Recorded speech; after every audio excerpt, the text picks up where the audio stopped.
Need to clean your carpet, upholstery, grout and tiles, and want the satisfaction of properly cleaning them yourself? Hire a Britex 3-in-1 deep cleaning machine and you're good to go. It's simple to set up and operate. Begin by taking the 2 hoses you'll need from inside tank A. To clean carpets, first fill tank B with 9 litres of hot tap water. Then add the recommended dose of carpet cleaning solution that you'll find on each bottle. You'll need a different Britex cleaning solution for upholstery or grout and tiles.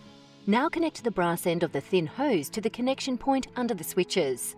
Connect the larger vacuum hose to the domed lid, tank A, and the other end to the carpet cleaning wand. Plug in.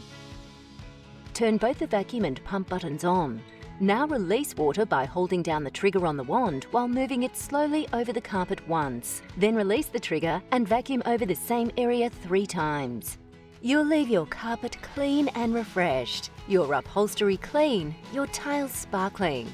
And when finished, simply dispose of the dirty water and replace the hoses.